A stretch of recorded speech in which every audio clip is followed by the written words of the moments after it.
નમસ્કાર મિત્રો, તમારું સ્વાગત છે આપણી યુટ્યુબ ચેનલ ગુજરાત પોલીસ કી પાઠશાળામાં. તો મિત્રો, જે અપડેટની હજારો ઉમેદવારો રાહ જોઈ રહ્યા હતા તે આખરે આવી ગઈ છે. ગુજરાત પોલીસ લોકરક્ષક ભરતી 2026ની ઓફિશિયલ આન્સર કી ગઈકાલે તારીખ 8/7/2026 ના રોજ જાહેર થઈ છે.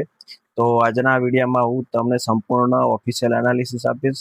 તો આપણે આ વિડીયોમાં વાત કરીશું કે કયા પ્રશ્નોમાં ફેરફાર થયો છે, કોને લાભ મળશે અને મેરિટ પર તેની શું અસર થશે, અને હવે ઓફિશિયલ માર્ક ક્યારે ડિક્લેર થશે અને ત્યારબાદ શું થશે. આ વિડીયોના અંત સુધી જોતા રહેજો, કારણ કે હું તમને છેલ્લે આગળની પ્રક્રિયા વિશે પણ જણાવીશ. તો આપણે આપણા વિડીયોની શરૂઆત કરીએ. તો આપણે સૌપ્રથમ સમજીએ કે ફાઇનલ આન્સર કી કેવી રીતે આવી. તો તારીખ 14/6/2026 ના રોજ લેવાયેલ લોકરક્ષક કેડરની લેખિત પરીક્ષાના બાદ તારીખ 20/6/2026 ના રોજ પ્રોવિઝનલ આન્સર કી જાહેર કરવામાં આવી હતી. ત્યારબાદ વાંધા અરજી મંગાવવામાં આવેલી હતી, ત્યારે ઘણા ઉમેદવારોએ વાંધા અરજી કરેલી પણ હતી. ત્યારબાદ નિષ્ણાતોની તપાસ બાદ ફાઇનલ આન્સર કી ગઈકાલે જાહેર કરવામાં આવી છે. તો હવે આ જ ફાઇનલ આન્સર કી અંતિમ ગણાશે અને તેના આધારે જ માર્ક પણ ટૂંક જ સમયમાં જાહેર કરવામાં આવશે.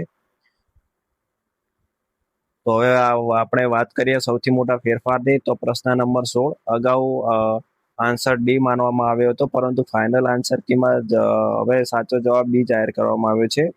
જે ઉમેદવારે બી જવાબ આપ્યો હશે તેમને સીધો લાભ મળશે. આ ફેરફાર કેટલાક ઉમેદવારોના કુલ ગુણમાં વધારો પણ કરી શકે છે. તો તમે આ ક્વેશ્ચનની અંદર ઘણા ઉમેદવારો આમાં અરજી કરેલી હતી કે જવાબ જે પ્રોવિઝનલ આન્સર કી હતી તેમાં જવાબ ડી આપેલો હતો. ત્યારબાદ ઘણા ઉમેદવારોએ આમાં અરજી કર્યો હતો કે જવાબ બી આવશે, અને ભરતી બોર્ડે તેમનો જે અરજી હતી તે માન્ય રાખી છે અને ફાઇનલ આન્સર કીમાં જવાબ બી ને ડિક્લેર કરેલો છે. તો હવે આપણે આગળ વાત કરીએ જે આ પ્રશ્નો હતા 18 થી 20, જે 18, 19 ને 20 કે સેલ્સ વિભાગમાં 25% અને કુલ વાર્ષિક અંદાજ 3 કરોડ છે. અને જે આ તમે સેલ્સ વિભાગ, માર્કેટિંગ વિભાગ, આઈટી વિભાગ, માનવ સંસાધન વિભાગ ને ઓપરેશન વિભાગનો જે ટકાવારી છે તેનો કુલ સરવાળો 105% થતો હતો. તેથી જે ફાઇનલ જે આપણે પ્રોવિઝનલ આન્સર કી છે તેમાં જવાબ આપેલા હતા અલગ અલગ, અને હવે ફાઇનલ આન્સર કીમાં જે 18, 19 ને 20 પ્રશ્નને કેન્સલ કરવામાં આવે છે. એટલે હવે જે લોકોએ આમાં ઓપ્શન ટીક કર્યા હશે તેમને દરેકને 3 ગુણ મળવાને પાત્ર છે. અને આ 3 ગુણ મળવાના કારણે મેરિટમાં પણ થોડોક ફેરફાર આવી શકે છે. અને જે લોકોએ આમાં ઈ ટીક કરેલો હશે, જેમ કે જે લોકોએ આમાં એક પણ ઓપ્શન અટેમ્પ્ટ નહીં કરેલો હોય તેમને માર્ક પણ નહીં મળી શકે, કારણ કે તેમને ક્વેશ્ચન ગણાતો નથી. તો હવે આપણે આગળ વાત કરીએ પ્રશ્ન નંબર 168ની. તો તેમાં જે નીચેના પૈકી જે વાવવાળા 2 ક્વેશ્ચન હતા, આમાં આપણે ટાઈપિંગ મિસ્ટેક થયેલી છે ક્વેશ્ચનમાં. જેમનો ક્વેશ્ચન હતો કે નીચેના પૈકી કઈ વાવ છે તેને 2 કુવા છે. તો તેની અંદર ઘણા મિત્રોએ બાય હરીરની વાવ અને ઓપ્શન સી અડાલજની વાવ ટીક કરેલો હતો. ત્યારે પ્રોવિઝનલ આન્સર કીમાં જવાબ સી આપેલો હતો, અને ઘણા ઉમેદવારોએ અરજી કરેલી કે ઓપ્શન બી પણ આવશે. ત્યારે ભરતી બોર્ડે તેમનો જે વાંધા અરજી છે તેમને માન્ય કરીને જવાબ બી અને સી બંને સાચા આપેલા છે. તો જે મિત્રોએ બી અને સી કરેલા છે તેમને ખૂબ ફાયદો થશે. તો આ પ્રશ્ન 16 અને 68, 18, 19 ને 20 ના લીધે ઘણા ઉમેદવારોને ફાયદો થશે. આના લીધે મેરિટ પર પણ ખૂબ અસર થશે.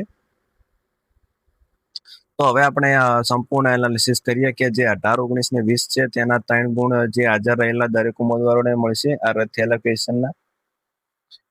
તો આના કારણે મેરિટમાં પણ ઊંચું જઈ શકે તેની ફૂલ સંભાવના રહેલી છે.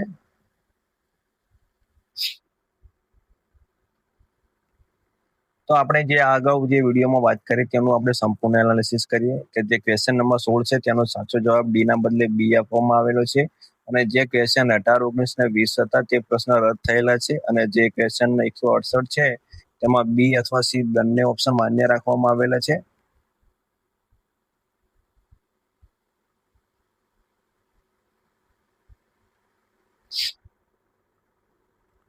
તો હવે આપણે આગળ વાત કરીએ કે હવે ફાઇનલ આન્સર કી આવી ગઈ છે, તો હવે આગળ શું અપડેટ થશે.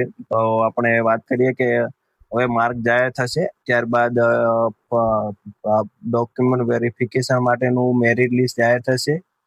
ત્યારબાદ ડોક્યુમેન્ટ વેરિફિકેશન પત્યા બાદ ફિઝિકલની અને આગળની પ્રોસેસ શરૂ થશે. તો સત્તાવાર અપડેટ માટે અમારી યુટ્યુબ ચેનલ સાથે જોડાયેલા રહો. જો હજુ સુધી પણ તમે આપણી યુટ્યુબ ચેનલ ગુજરાત પોલીસ કી પાઠશાલાને સબસ્ક્રાઇબ કરી નથી, તો તમે હાલ જ સબસ્ક્રાઇબ કરો ને આ વિડીયોને તમારા જે ફ્રેન્ડ છે તેના સાથે પણ શેર કરો.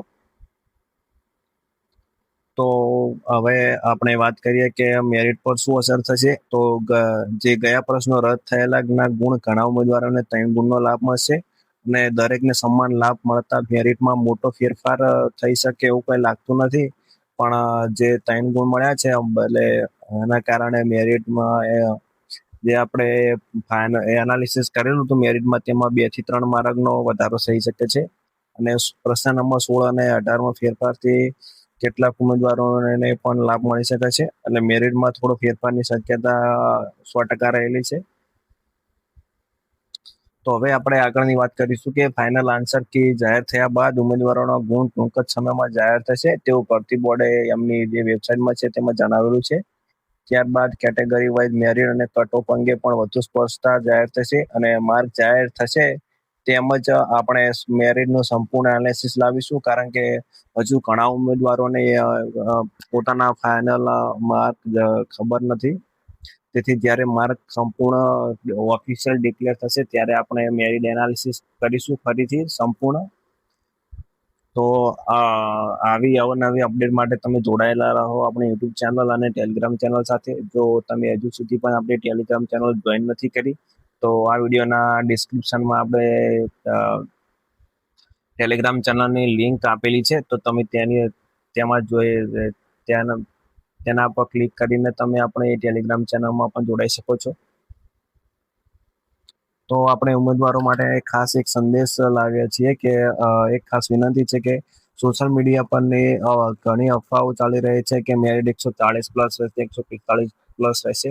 તો તેનાથી દૂર રહો. આ માત્ર સત્તાવાર માહિતી પર જ વિશ્વાસ રાખો, કારણ કે ઘણા યુટ્યુબ ચેનલ વાળા કહી રહ્યા છે કે 140 પ્લસ રહેશે, 145 પ્લસ રહેશે, પરંતુ એ ફાઇનલ કટ ઓફ નથી. કારણ કે તમે જોઈ શકો છો કે જે પીએસઆઈ નામમાં જે પાર્ટ 2 નું જે પેપર જે જોવરાવાનું છે તેનું પણ અમને થોડા સમય પહેલા જે લિસ્ટ જાહેર થયું હતું, તેમાં પાર્ટ જે પેપર 1 છે તેમાં પાર્ટ એમાં 40% અને પાર્ટ બી માં 40%, એટલે ટોટલ 200માંથી 80 માર્ક પ્લસ જેને હશે તેના પેપર 2 જોવરાવાના હતા.